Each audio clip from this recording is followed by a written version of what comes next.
Hello and welcome to my channel In Search of Wonder. My name is Anne and this is my weekly reading wrap-up.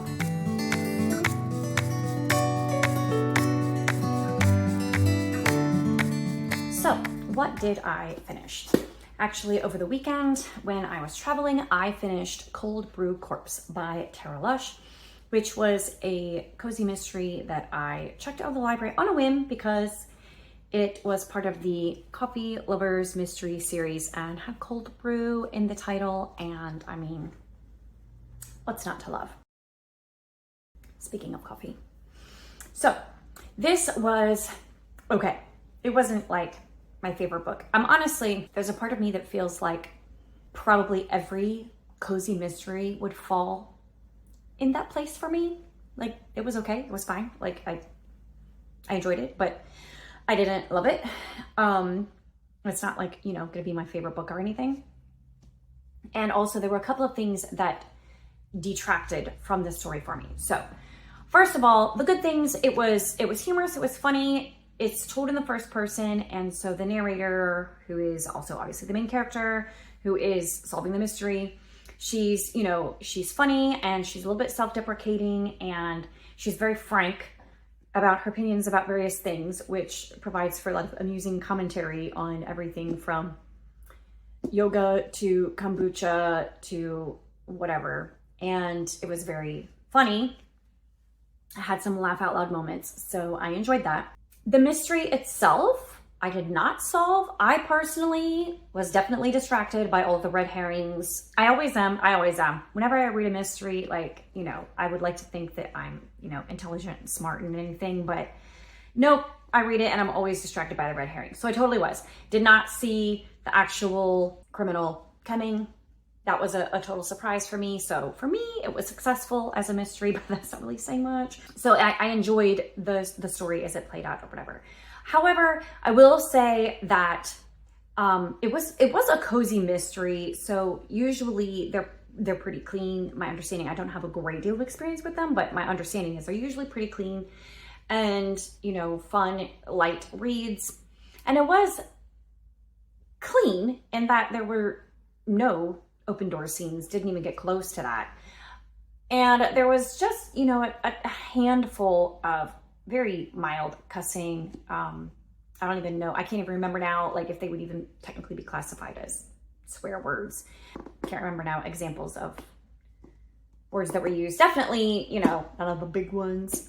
But the humor was crass and it was full of a lot of innuendos and suggestiveness. So that I didn't love. And then there was one scene somewhere between the 50th and 75th percentage of the book. I said that really weird. Somewhere 50 to 75% of the way through the book. You know what I mean? Anyway, there was a scene, very cringe.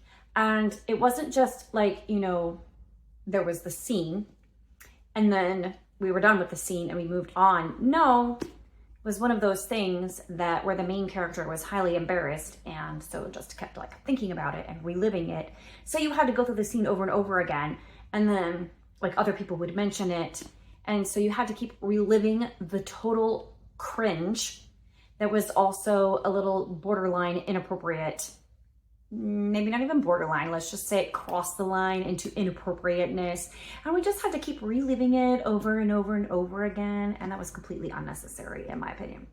Funny if you're a middle school boy, I guess. And I guess if you like lived through it in real life, it would really be a funny story to tell, to be perfectly honest. But reading about it was just cringe. Complete and total cringe. So that knocked it down a peg or two for me. I really don't enjoy secondhand embarrassment in books. So that was that one. And then I also read The Blue Cloak by Shannon McNear, which is by a multi-author series called True Colors, which is historical stories of American crime. This is the second book that I have read in this series, and they could not be more different. The first one was something about the White City, which was set in the World's Fair in Chicago. That was definitely more along the lines of a cozy mystery slash rom-com. It was funny, it was lighthearted, it was cheerful, even though, you know, it was dealing with a brutal serial killer in the World's Fair. But it was interesting and intriguing, and I enjoyed that one more or less. That was by Grace Hitchcock. Again, I think like most cozy mysteries slash rom-coms would be like, that was fun. It was, you know, like a fun read, whatever. Nothing super amazing or fantastic or whatever. Anyways, but then this one, totally different. This one is like grabs you and won't let you go. And even if you want to let go, you just, it's like a train wreck you can't look away from, because you want to find out what happens, and at the same time you really don't want to find out what happens. You really don't. And unfortunately, it's a true story. So I wasn't even 2 chapters in, and I was like, wait a second. This is supposed to be historical fiction. Is this true? Like, did it really go down like that? And so I looked it up, and not only did I find out that what had happened up to that point, yes, indeed, had definitely happened that way, there was more. There was way more. And just when you think that you have reached the depths of human depravity, you discover, oh no, we can go further. Nope. These guys in this book, these 2 brothers slash cousins, no one's quite sure which they were. They were definitely related by blood. They were, wow. They, yeah. I had never heard of them before. I mean, in the rankings of horrible serial killers in the United States, like, you know, you hear about Ted Bundy, and I don't even know who the other ones are. Like, I try not to dwell on these things. These guys in this story, in the late 1700s, in the Appalachia area, oh my, worse than all of them. Way worse. Like, they were awful. They were hideously awful. And the things that they did, and the way that they lived, and oh my. Now, what I will say about this book by Shannon McNear, she does an excellent job. And she says in her author's note at the end that she tried to be honest about the reality of what these guys were like and what they did, without dwelling on it or making it too graphic. So it was a fine line she had to walk at. I personally feel like she did an excellent job. She doesn't skirt around the truth. She just walks right through it, but she doesn't sit there. They're not lengthy graphic descriptions, unlike the spy book that I DNF'd the previous week, The Brilliance of Stars, which did describe in gory detail all of the fights and everything. It wasn't like that. Like, most of the stuff was told like someone was saying, oh, this happened last week, the other day, or, you know, it's mentioned that something was done. The actual scenario is not described, except for a handful of pivotal moments or important moments that help you understand the seriousness of the situation and the depth of these men's depravity. So I feel like personally, she did a great job with that. I feel like it's not overdone. Like, you get a sense of who these guys are and the horrible things they did and why people hunted them down 24/7 until they found them and dealt with them. And so that you can understand the older one, the end that he met. By the time you get to that point, I mean, you might think, if you hear about the way that he was finally caught and captured and dealt with, you might think, wow, that's excessive. And truly, yes, I would say yes. But given the context of everything that happened, you get there and you're kind of like, well, he deserved it. He deserved it. I wouldn't be able to mete out such a punishment. I'm not recommending it. I'm not saying it's the right way to go. But I will say with 100% certainty, he deserved it. Every bit of it. Every bit of it. So, yeah. This was eye-opening and enlightening in many ways that I did not necessarily want to have my eyes opened or enlightened. And yet, I do think it is important to understand the depths of the depravity of mankind. And that gives you, in turn, a greater understanding of the grace and the goodness and the graciousness of God and the mercy that we have in Jesus.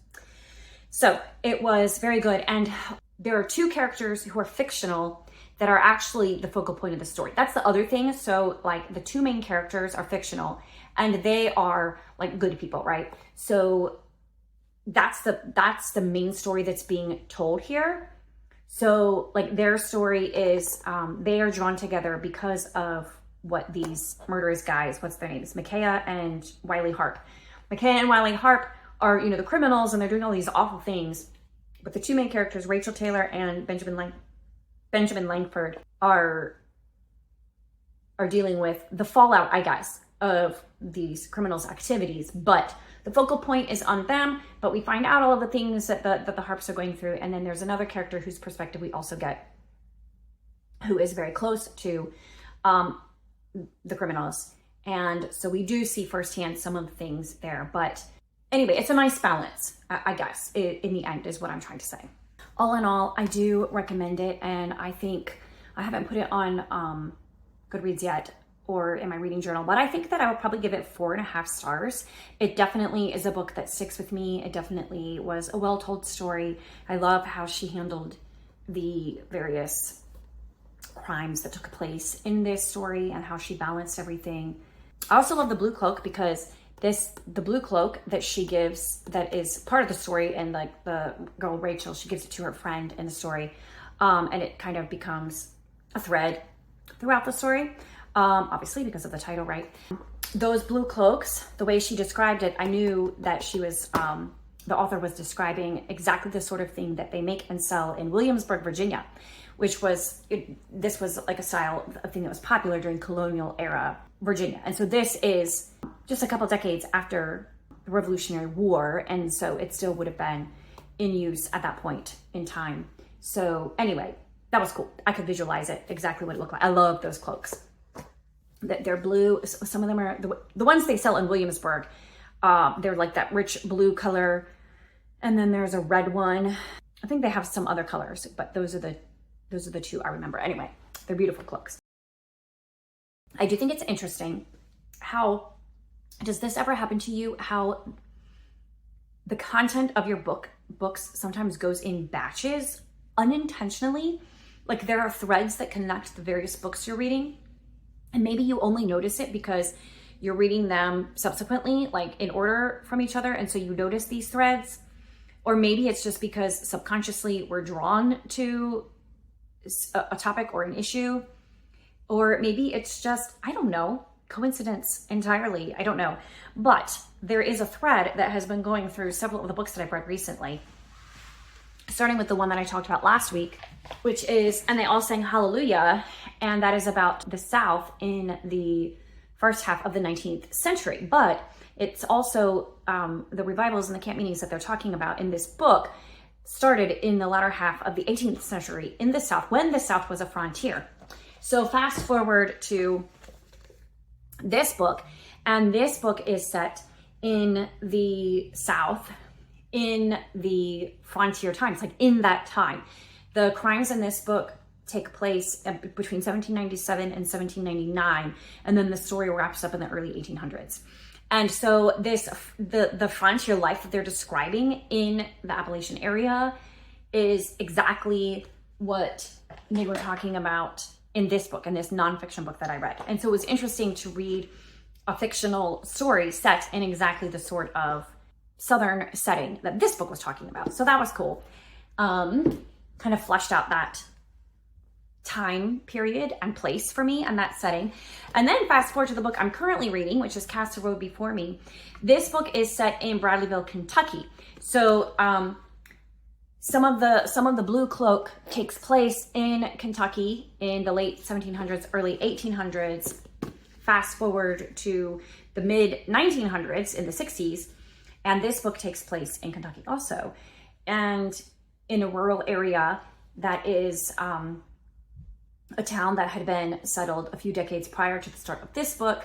And so it's just interesting, those interesting threads, not to mention which over the weekend, I was in Ohio at my niece's wedding, and that book, And They All Sang Hallelujah, was talking about how the camp meetings, which were also in Ohio and certain parts of the Midwest, they were often most of the time run by Baptists and Presbyterians. So we stayed at this Airbnb that was on top of a coffee shop, which was kind of fun. And it was in this little tiny town in Ohio. And on one end of the street, one block this way, was a Baptist church, and one block that way was a Presbyterian church. And so it was just funny to see how it was talking about, Baptists and Methodists were the primary ones, but there were also Presbyterians who were involved in this and who were settling churches at the time. The Baptists and Methodists kind of settled more, became much more prominent, but the Presbyterians were, in on it too. So anyway, it was just funny to to see, the still living results of the history that took place back a couple hundred years ago. Anyway, so the book that I read, Cast a Road Before Me, I didn't read it. I am reading it. I have read it. I'm not making sense. Let me start over. So, the book I am currently reading, which is a reread for me, is called Cast a Road Before Me by Brandilyn Collins, and it is set in 1960s in Kentucky, in a made-up town called Bradleyville, which is, all the charm of small town Southern America, but set during a turbulent time. Not just because of the Vietnam War, which currently is only playing, there's rumblings of it, it's only playing a small part in the story so far. It actually is reminding me a little bit more of an Elizabeth Gaskell novel, in the sense that, it doesn't really have much in common with that, in the sense that there is a mill owner, that the town is built around this mill, and the mill is under new ownership, and the new ownership does not have the guiding principles that the previous owner had, and so is kind of behaving like the Pharaoh in the story of Egypt, and is demanding more from his workers but giving them less to work with, and is refusing to give them pay raises, and is being something of a slave driver. And they don't have a union, and so they are kind of stuck. So there's this tension, and there's the question of how to deal with it. But really what the story is about, and I won't say too much more about it because I'm only halfway through, and I'll talk more about it when I actually finish it. But so far, it's really not as much about that as it is about the main character. What is her name? Jessie, who is, it's basically the journey of her soul. There's really no better way to put it. More so than any other Christian fiction book that I have read. And I don't remember catching that the first time that I read it. The first time I read it, I don't know, 15 years ago, whatever, I just read it as a story that I enjoyed, and it kept me reading until the end, and I really liked the whole series. I don't think I liked this one the best out of the 3 books in this series, but I read it, I enjoyed it enough that I immediately wanted to read the next one. I do remember that. I think I realized how much it was about her journey, the journey of her soul, where she starts and where she ends. And it's really actually quite interesting from that perspective, but maybe not something that I would have picked up if I knew that. I don't know actually, but I am really enjoying it overall. It's a great story, and I'm really looking forward to reading the next book in this series, because I do remember that the next book in this series is the one of the 3 that kind of stuck with me the most. And I also remember enjoying the 3rd book in this series. So I'm about halfway through with this one. We'll finish it. We'll see if I get to the other 2 right away, or if I do some other things first. I am also reading Cymbeline, or is it Cymbeline, by Shakespeare. Does anyone know the proper way? I have not looked up the proper pronunciation of it, so I'm not exactly sure. But anyways, also, true confession here. This is me being uneducated and ignorant. I had this idea before I picked up the book and started actually reading it, that Cymbeline was a girl, but it's not. It's a man. Actually, it's a king. It's a king of Great Britain. I had no idea. I'd never heard that name before, except in relation to Shakespeare as the name of his play. So yeah, that was interesting. Anyway, I actually am finding that it is one of Shakespeare's easier plays to follow along and understand what's happening. I'm actually reading it mostly without I'm reading, the edition I'm reading doesn't have any like footnotes or explanations or definitions or anything. I am keeping up a Lit Charts translation available. So if there's, you know, like a paragraph or a sentence that I'm just really not sure what they're saying, I can look at it. But most of it actually is quite understandable just as it is. So I have read the first act and there are 5 acts. So I'm about 20% of the way through it. My plan is to finish it this week, like read like an act a day until I'm done. So reading Cymbeline, about the king of ancient Great Britain, or Britain, I guess that was just Britain. And yeah, that's what I've got going. So it is now Tuesday evening, and I am sure that I will finish one or the other of these books before the week is out, and I will share an update with you. Yeah, but that's it for now. It is Saturday afternoon, and I'm going to film the last clip for my weekly reading wrap-up, although at this point in time, I am not sure when I'm going to get this edited and uploaded, because at work yesterday, it has been raining around here. And so the room where I have my music classes is actually the multi-purpose room, which is also where the students, the elementary students, have a recess on rainy days. And so they had recess yesterday and in the multi-purpose room. And so I took my lunch and everything and left to go eat elsewhere. And I made a crucial mistake and did not bring my coffee cup with me. And someone threw a ball and it hit my coffee cup and spilled the coffee.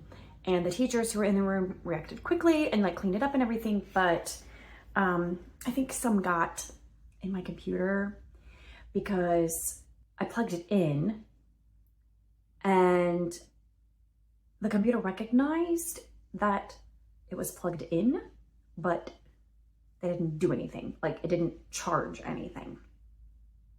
So then it just completely died.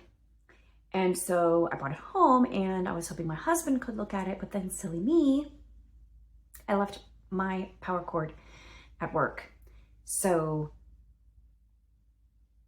like can't even do anything with it. So my husband ordered another power cord anyway, just to see, because, you know, maybe the power cord is the problem.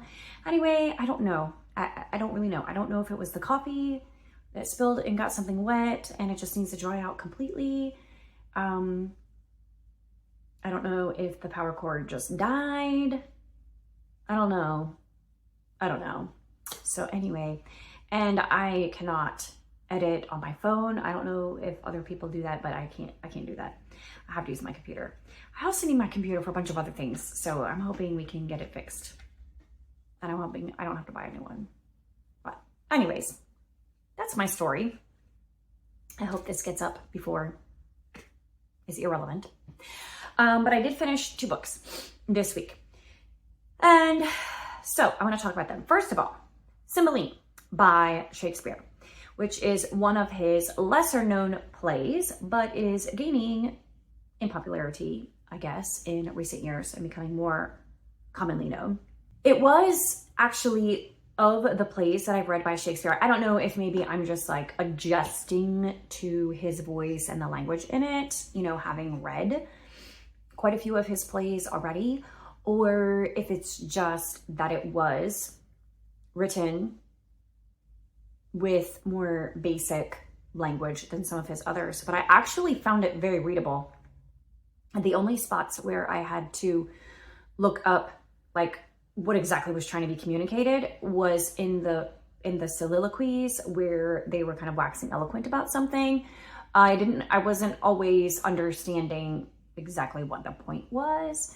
So I had to look up some of those, but for the most part, it was very readable. So I was following along pretty well without needing any extra resources, which normally, you know, I rely heavily on the footnotes and stuff and the explanations. It may also be because I was initially reading it from a book that didn't have any of that. So, you know, I was forced to to rely on my own understanding of it. So it just, maybe I didn't use it as a crutch, but whatever the case, I found it to be very readable and interesting. There were a lot of elements from other Shakespeare plots that he used often more than once, like the mistaken identity or the woman disguised as a man.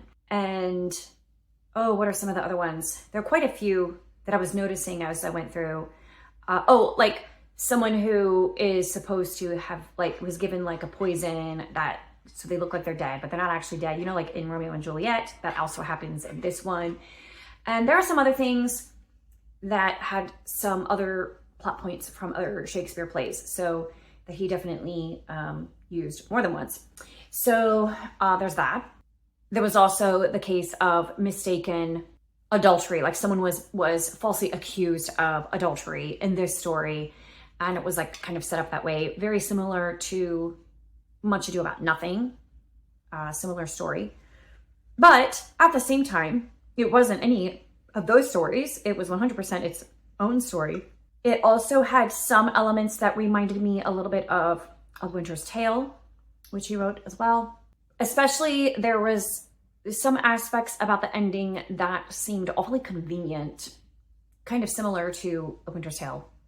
Convenient and totally implausible.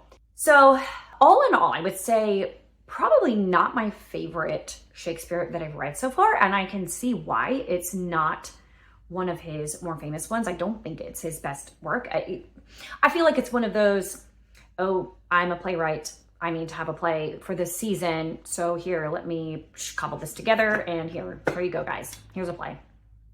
It's sort of kind of what it felt like a little bit to me. But I am no expert on theater and drama, or Shakespeare for that matter. So I enjoyed it as it was, and I'm glad I read it. I don't know, 3 or 4 stars, I guess I would give it. I did like how everything turned out in the end. Some of the characters were not maybe fully fleshed out, I feel like, but I really liked the main female character, the main female protagonist, Imogen. She was a fantastic character. Really liked her a lot. Loved the character of Imogen. And the hero-ish of the story wasn't really the hero, but one of the male protagonists. It's kind of hard to know who exactly was. I mean, the play was named Cymbeline, but I feel like that was a bit of a misnomer because it wasn't really so much about Cymbeline. It was about things that happened in Cymbeline's reign in Britain, both real and imagined. So anyway, I don't really know who was the male protagonist, but he was Imogen's husband, the guy I'm thinking of, Posthumus Leonato was his name. And I mean, he wasn't someone that you would, find amazing or particularly heroic. Impulsive and trigger happy, so to speak, in a way, a little bit too much driven emotionally and not rationally or logically. A little bit along the lines of Claudio in Much Ado About Nothing. But I like Claudio more than I like this guy. So, I don't know. Anyway, it was interesting, and it was definitely set up so that you're reading through Act 1 and it's like kind of like setting everything up in place. Then stuff starts happening pretty quick in Act 2, and you're like, oh my, okay, interesting. And then Act 3, as you know, there's these twists and turns in the plot, and everything just keeps getting tighter and wound up tighter. And then, in Act 4, it feels like everything's falling apart. And then finally in Act 5, everything starts to fall into place. Like I said, at times a little bit too conveniently. There were some aspects of the plot that were like, oh, that was, I guess you didn't know how else to fix that. Just, make that happen conveniently. Then finally, everything is resolved. So it is a bit of a nail biter through large parts of it. And like the first half, you're like, no, come on now, don't be so stupid. And then you're like, oh man, who's gonna fix this mess? This is a big mess they've all made. Who is going to fix this mess? And then it all gets fixed in Act 5 and everything's fine. Everybody's happy and the bad guys die or they're reformed, and then the good people are happy and then whatever. So it's interesting.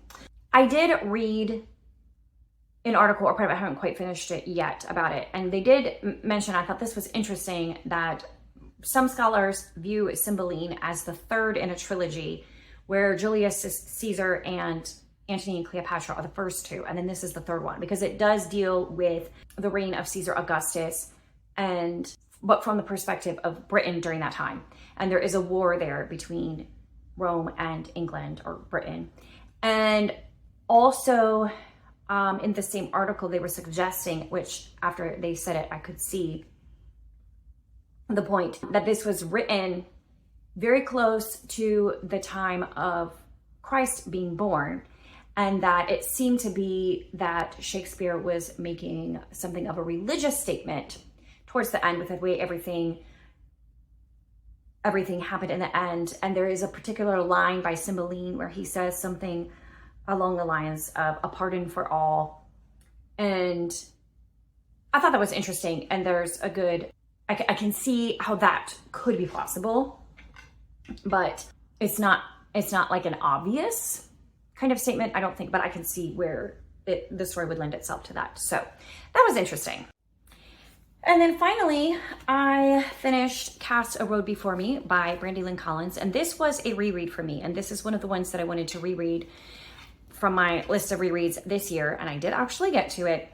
There are two more in the trilogy that I do still want to read. But this one did not hold up well on the reread for me. I remember really loving this series. I don't remember much about this one in particular. I remember more about the second book in this series. There are a couple things I can pinpoint and say specifically, okay, this I disliked how that came out. But other things, it's a little bit harder to quantify exactly what I did not love about it. And I also want to preface everything by saying that I really feel like Christian authors are in a difficult place, Christian fiction authors, because of the community that they are writing to, that they are marketing to.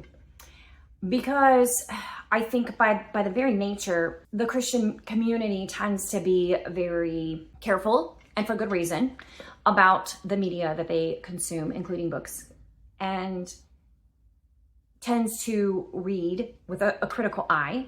And there are good reasons for doing that. So I think it's important to read carefully and to choose carefully what you read, and there are good reasons for doing that. But at the same time, it does create this scenario where some Christians complain that a Christian fiction book isn't Christian enough because it doesn't talk about the characters going to church, or it doesn't talk about prayer or faith or whatever. And then other Christians would complain that a book is too preachy, and that the talking about going to church and the talking about prayer and some of the ways that the characters behave is idealized, and it's an idealized Christian life, and it's not realistic. And then still others would complain because they don't like how it comes across as preachy in a book, which I have definitely read some, more along those preachy lines. It's not particularly my favorite type of book to read. Although I want to say that I feel like there is a place for that. I feel like there is a place for plain speaking in storytelling. And I think that not everything has to be high literature and metaphor and a parable, so to speak. Jesus taught in parables and in metaphors. And so I think that there is a place for that. And there is a place for the higher forms of literature. But I think there's also a place for just straightforward storytelling that doesn't beat around the bush and that just preaches at you a little bit. So I feel like there's a place for that. But now I'm realizing more and more as I am reading more and talking more about the books I'm reading on BookTube, and listening to other people's talk and about books, and reading reviews of books, and listening to Christians discuss books, that it is hard for Christian fiction authors they can't please everybody. And what one person says about a book will not be reflective of the entire community, how they feel about a book. So, having said that, I do think that this book there were three things in particular that kind of brought it down for me on this reread that didn't hold up as well as the first time I read through and enjoyed it, that I recall. The first is that it moved very slowly. So that's just a preference. I felt like there was a lot of the main character focusing on one thing, like her future plans that she had for a long time, and the fulfillment of those plans. And it was holding up the story a little bit because there was a lot, like she had to get through the summer before she could, begin with the fulfillment of those plans, moving out on her own and starting the life that she really wanted to live. But there was a lot of stuff going on in the town where she lived with her aunt and uncle and all of this stuff. And she had a lot also from her past that she had to deal with that she hadn't really worked through fully. But it just kind of moved very slowly to the conclusion. So that was one thing. The other thing is, and this is the most objective criticism that I have, is that the conclusion of the problem in the story, the conflict and the tension that was created in the course of the plot, which was in this town, Bradleyville, where she lived, the main character, Jessie. There was a mill owner, like a log mill, and most of the men in town were employed by that mill owner, and he was not treating them well. And it was kind of like a Pharaoh situation, I think I said earlier, where he was demanding more from them, but giving them less to work with.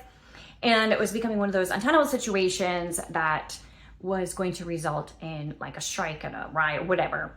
I don't want to spoil anything, but I was very disappointed in the way that the author chose to resolve that conflict.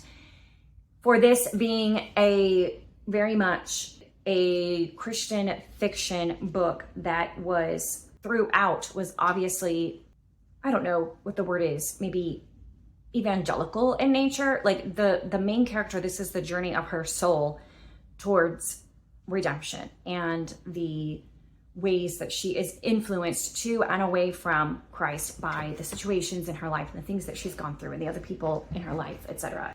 Especially given that, but also I just objectively would not appreciate in any book, Christian or secular, the resolution of the conflict involved intentional deceit. And even though it was very clear from the narration of the story that the deceit was intentional, and even though the person who perpetrated the deceit acknowledged afterwards that it was wrong to have done that, but it wasn't publicly made right. And basically what the message that was given was, well, God used his lie for good, so it's okay. And I just did not like that messaging at all. And objectively, that is wrong. So I don't like that a book that is very evangelical in its tone is embracing that sort of messaging. So it's kind of like it makes waste of all of the other aspects about it. So that's the third thing is the more subjective aspect of this one. Definitely this book of, in Christian fiction definitely was more of the preachy kind, where there was a lot of discussion of the gospel and of coming to Christ or whatever, which, like I said, it was the story of the girl's journey, the journey of her soul, really, and how she came to Christ. So again, there is a place for that. It's a useful story. It is a good story. And I can see how that, like, books like that have a place. Like, there's a place for stories like that and stories told like that. But it wasn't really, I don't know, it was just a little bit too much for me, too much telling and talking and not enough showing, I guess, for my personal preference of the book. Yeah, those are my kind of convoluted thoughts about it. Still in the process of kind of like untangling all of my thoughts about that sort of thing, but that's where I'm at right now with that one. And I do want to finish this series because I really remember liking the second one in the series. So I'm curious if I read that one, if I will like it as much as I did the first time, and if it will stick with me like it did the first time. We'll find out. The second one is Color the Sidewalk for me. and it's set in the same town as the first book, and it has some of the same characters.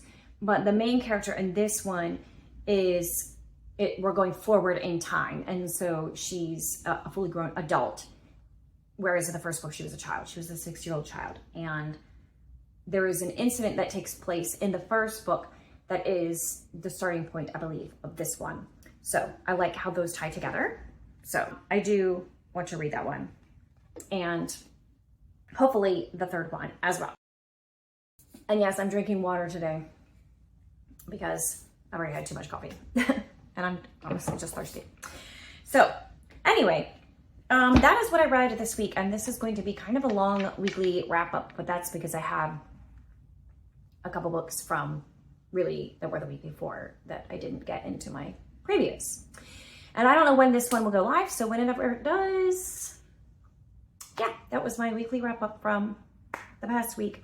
As I'm filming this, I have 2 more days left in September, and I have currently finished everything I have picked up. So I have no idea what I'm going to pick up next. It will be a surprise. We'll all find out. Well, I'll find out soon enough here, but y'all will find out, I guess, the next weekly wrap up, what I plan to read. So that was my week in books, and I will see you all next time. Bye. Hello. It is the next Saturday. So the saga of my computer continued for the whole week. I ended up having to get a new computer. So then I had to wait for it to be delivered, and then my husband had to like transfer everything and get my hard drive. Anyway, it was a whole thing. Plus, life has been very busy. My son turned 16, so we have been celebrating with both sides of the family. I'm with friends, and one more celebration to go. Plus, I have been busy with other things. Today was just kind of a crazy day. One thing was removed from my schedule, so that's good. So I am now getting all caught up on my booktube stuff. So this video, thank you for watching this far if you're still watching.